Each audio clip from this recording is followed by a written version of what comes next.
दोस्तों, आज हम आपको एक ऐसी खबर दिखाने जा रहे हैं जिसे सुनकर आपके रोंगटे खड़े हो जाएंगे।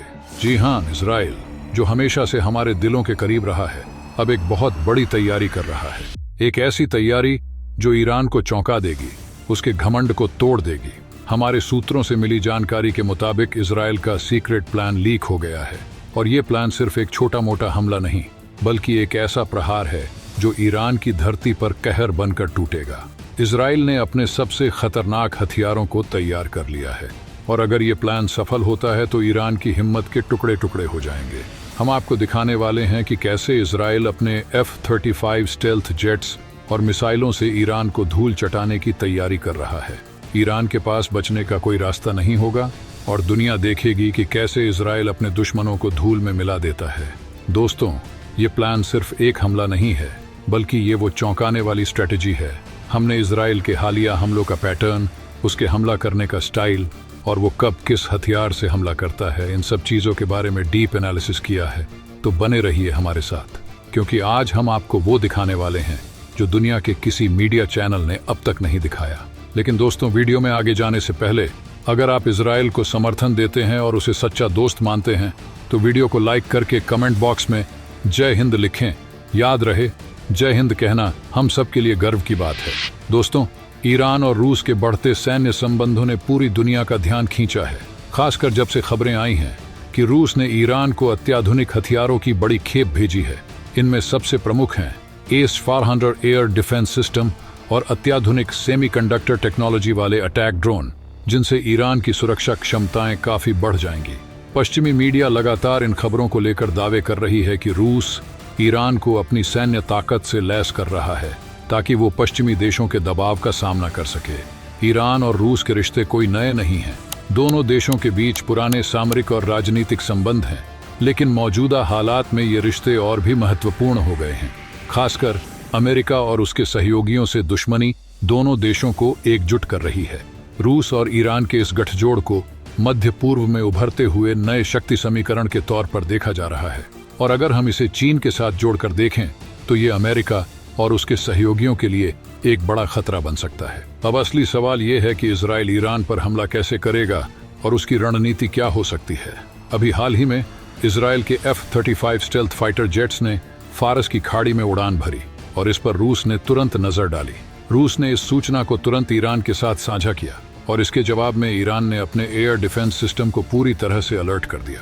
ये घटना इसलिए महत्वपूर्ण है क्योंकि इससे इजराइल के संभावित हमले की तैयारी का अंदाजा लगता है। इजराइल की रणनीति क्या होगी? अगर इजराइल ईरान पर सीधा हमला करता है तो वो अपने सबसे खतरनाक और अत्याधुनिक हथियारों का इस्तेमाल करेगा। इजराइल के पास F-35 और F-16 जैसे स्टेल्थ फाइटर जेट्स हैं, जिन्हें ईरानी रडार पकड़ने में सक्षम नहीं है। इसका मतलब ये है कि अगर इजराइल हमला करता है तो ईरान को इस बात का अंदेशा भी नहीं होगा कि हमला कब और कहां से हुआ। स्टेल्थ टेक्नोलॉजी की वजह से इन जेट्स को डिटेक्ट करना बेहद मुश्किल हो जाता है, और इसी वजह से ये रणनीतिक रूप से इजराइल के लिए एक बड़ा हथियार साबित हो सकते हैं। इजराइल का हमला केवल कुछ जेट्स के साथ नहीं होगा। अगर हमला होता है तो ये बड़े पैमाने पर होगा।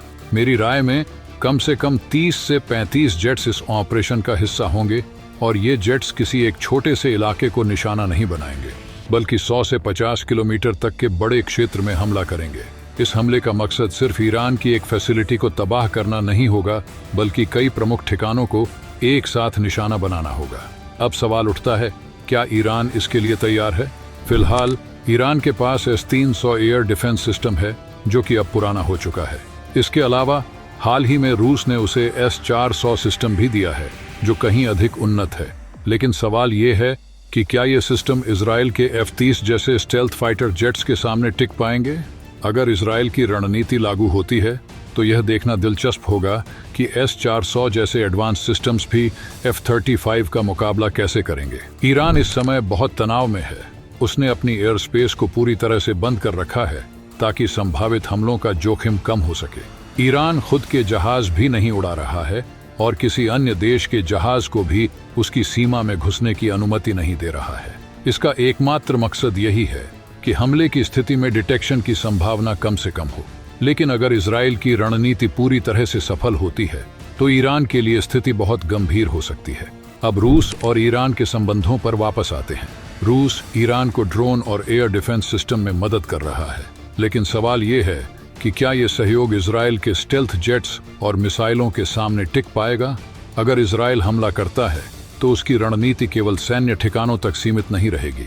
ईरान के न्यूक्लियर रिसर्च सेंटर्स और ऑनयल फैसिलिटीज भी उसके टारगेट पर हो सकते हैं। इजराइल के लिए सबसे बड़ी चिंता ईरान का परमाणु कार्यक्रम है। ईरान ने पिछले कुछ सालों में अपने न्यूक्लियर प्रोग्राम को काफी आगे बढ़ा लिया है और अगर उसे लगा कि वो पूरी तरह से घिर चुका है तो वो एक न्यूक्लियर टेस्ट भी कर सकता है।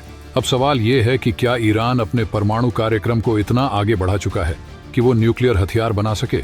फिलहाल ईरान के पास न्यूक्लियर फ्यूल तो है, लेकिन इसे मिसाइल में माउंट करने की टेक्नोलॉजी शायद अभी उसके पास नहीं है। लेकिन अगर ईरान ने यूरेनियम का इस्तेमाल करके बारूद तैयार कर लिया है तो वो एक न्यूक्लियर टेस्ट जरूर कर सकता है और ये पूरी दुनिया के लिए एक बड़ा खतरा साबित हो सकता है। ईरान और इजराइल के बीच के इस तनाव का असर सिर्फ इन दोनों देशों तक सीमित नहीं रहेगा। मध्य पूर्व के हालात और भी बिगड़ सकते हैं। इजराइल पहले भी ईरान के न्यूक्लियर प्रोग्राम को साइबर अटैक्स के जरिए नुकसान पहुंचा चुका है। स्टक्सनेट वायरस इसका एक बड़ा उदाहरण है, जिसे इजराइल ने ईरान के न्यूक्लियर फैसिलिटी पर साइबर अटैक करने के लिए इस्तेमाल किया था और अगर जरूरत पड़ी तो इजराइल फिर से साइबर अटैक का सहारा ले सकता है। अब बात करें लेबनान की। हाल ही में माउंट लेबन के पहाड़ी इलाकों में इजराइल ने बड़े पैमाने पर हमले किए हैं। इन हमलों में कई घर तबाह हो चुके हैं और 10 लोगों के मारे जाने की खबर है, जिनमें 4 बच्चे भी शामिल हैं।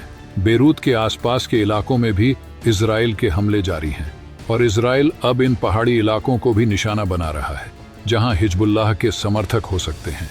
ये सभी घटनाएं बताती हैं कि इजराइल और ईरान के बीच का तनाव किसी भी समय एक बड़े युद्ध में तब्दील हो सकता है। तो दोस्तों, आज की इस वीडियो में बस इतना ही। अगर आपने अभी तक इस वीडियो को लाइक नहीं किया है तो लाइक करके अपने 5 दोस्तों के साथ इस वीडियो को शेयर करें। सबसे जरूरी बात, अगर आपने अभी तक इस चैनल को सब्सक्राइब नहीं किया है तो सब्सक्राइब कर लें। मिलते हैं अगले वीडियो में। जय हिंद, जय भारत।